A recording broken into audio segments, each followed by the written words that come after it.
तो दोस्तों Q1 result season हो गया हमारा समाप्त। तो ऐसे में मैं एक वीडियो सीरीज स्टार्ट करने जा रहा है जिसमें उस सेक्टर के किस किस कंपनी के कैसे रहे परफॉर्मेंस वो मैं आपको बताने वाला हूं। जैसे रेलवे सेक्टर हो गया, डिफेंस हो गया, मार्केट इंफ्रा हो गया और आईटी कंपनी, ये 4 सेक्टर मेरे लिस्ट में है। तो चलिए वीडियो देखते हैं और अगर पसंद आए तो लाइक और शेयर जरूर कीजिएगा ताकि ज़्यादा लोगों तक ये वीडियो पहुँचे।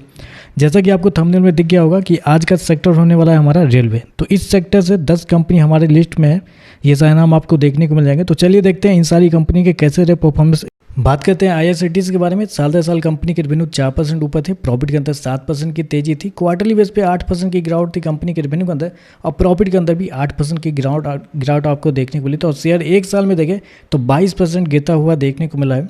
आईएफसी की बात करते हैं, साल दर साल 2% का रेवेन्यू जंप था, प्रॉफिट के अंदर 10% की तेजी थी। क्वार्टरली बेस पे 3% ऊपर और प्रॉफिट भी आपको 4% ऊपर आपको देख लो। तो हर पैमाने पे कंपनी के नंबर अच्छे थे, लेकिन अभी भी देखें तो शेयर आपको 30% नीचे आपको एक साल में गिरता हुआ देखने को मिल रहा है। इरकॉन की बात करते हैं, 22% की गिरावट थी कंपनी के रेवेन्यू के अंदर साल दर साल, प्रॉफिट के अंदर 27% की गिरावट।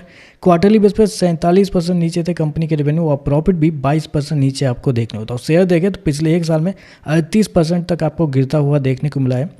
आरबीएल की बात करते हैं, 4% की रेवेन्यू के अंदर गिरावट थी साल दर साल, प्रॉफिट आपको 40% गिरते हुए देखने को मिले थे। क्वार्टरली बेस पे 39% के रेवेन्यू के अंदर गिरावट थी और प्रॉफिट 70% तक आपको गिरते हुए देखने को। तो शेयर देखें तो अभी हैवी डिस्काउंट पे 43% नीचे आपको एक साल में शेयर आपको गिरता हुआ देखने को मिला है।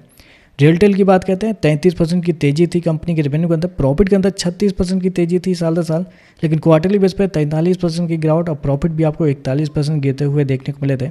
और शेयर देखें तो अभी भी एक साल में 27% गिरता हुआ देखने को मिला। याद रखिएगा रेलवे सेक्टर है तो इनके जो परफॉर्मेंस है मोस्टली आपको साल दर साल पे ही जज किए जाते हैं, लेकिन क्वार्टरली बेस पे मैंने आपको रेफरेंस के लिए आपको बता दिया है। राइट्स की बात करते हैं, साल दर साल कंपनी के रेवेन्यू 1% ऊपर थे, प्रॉफिट भी 1% ऊपर थे, लेकिन क्वार्टरली बेस पे 20% की गिरावट और प्रॉफिट के अंदर 36% की गिरावट आपको देखने को मिला। तो शेयर एक साल में 24% गिरता हुआ देखने को मिला है। टीटागृह की बात करते हैं, 25% की रेवेन्यू के अंदर गिरावट, प्रॉफिट के अंदर 54% की गिरावट साल दर साल और क्वार्टरली बेस पे 32% की गिरावट रेवेन्यू के अंदर और प्रॉफिट के अंदर 52% की गिरावट थी। और शेयर देखें तो अभी भी हैवी डिस्काउंट पे 43% शेयर आपको एक साल में गिरता हुआ देखने को मिला है। टेक्समाको रेल, साल दर साल कंपनी के रेवेन्यू 16% गिरते हुए देखने को होते, प्रॉफिट के अंदर 50% की गिरावट। क्वार्टरली बेस पे 32% की गिरावट थी कंपनी के रेवेन्यू के अंदर, 25% प्रॉफिट आपको गिरता हुआ देखने को मिला था। और सबसे हैवी डिस्काउंट पे रेलवे सेक्टर का ये शेयर आपको देखने को मिला, क्योंकि एक साल में 47% ये शेयर आपको गिरता हुआ देखने को मिला है। जुपिटर वैगन, 46% के आसपास की रेवेन्यू के अंदर गिरावट थी साल दर साल, प्रॉफिट आपको 66% डाउन था।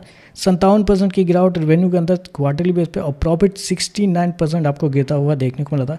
और शेयर देखें तो 43% के डिस्काउंट पे, यानी कि आप कह सकते हैं 43% शेयर आपको एक साल में गिरता हुआ देखने को मिला है। कॉनकॉर्ड की बात करते हैं, साल दर साल 2% की तेजी थी कंपनी के रेवेन्यू के अंदर, प्रॉफिट के अंदर 3% की तेजी, लेकिन क्वार्टरली बेस पे 6% गिरता हुआ देखने को मिला था और प्रॉफिट आपको 10% गिरता हुआ देखने को मिला। शेयर देखें तो अभी भी एक साल में 32% टूटता हुआ देखने को मिला। तो ये सारे रेलवे के जो कंपनी है सभी के सभी एक हैवी डिस्काउंट पर आपको देखने को मिला है। कोई 47%, कोई 32%, कोई 22%। तो आप कह सकते हैं हर एक इस सेक्टर की जितनी भी कंपनी है, हर एक कंपनी के नंबर अच्छे हो या ख़राब हो, लेकिन हर एक कंपनी एक अच्छे खासे डिस्काउंट पे आपको देखने को मिली है।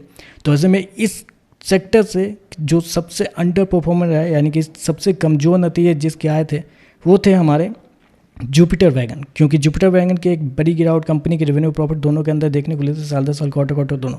आउट परफॉर्म तो आप कहिए कि बहुत रेयर ही है, क्योंकि मोस्टली कंपनी के नंबर कमजोरी थे। तो इसमें जो हल्के से अच्छे थे वो थे आपको आईआरएफसी और रेलटेल। तो आउट परफॉर्म के रूप में आप कह सकते हैं 2 कंपनी थी, रेलटेल और आईआरएफसी, जिनके नंबर थोड़े बेहतर थे। तो उम्मीद है वीडियो आपको पसंद आया होगा। तो अगर वीडियो पसंद आए तो ऐसे ही अगर आप चाहते हैं कि मैं इस तरह की सीरीज़ पे वीडियो बनाता रहूं तो वीडियो को लाइक और चैनल को सब्सक्राइब जरूर कीजिएगा और शेयर तो जरूर कीजिएगा, ताकि ज़्यादा लोग तो वीडियो पहुंचे और ज़्यादा लोग देखेंगे, इसका फ़ायदा उठाएंगे। तो मुझे थोड़ा अच्छा लगा कि लोगों तक मेरी वीडियो पहुँच रही है, उस तरीके से मैं आपको मेहनत करता हुआ देखने को मिलेगा। तो वीडियो पसंद आए तो लाइक और शेयर जरूर कीजिएगा, बाकी तो सब्सक्राइब तो आप कर ही रहे हैं। तो चलिए बस आज के लिए बस इतना ही।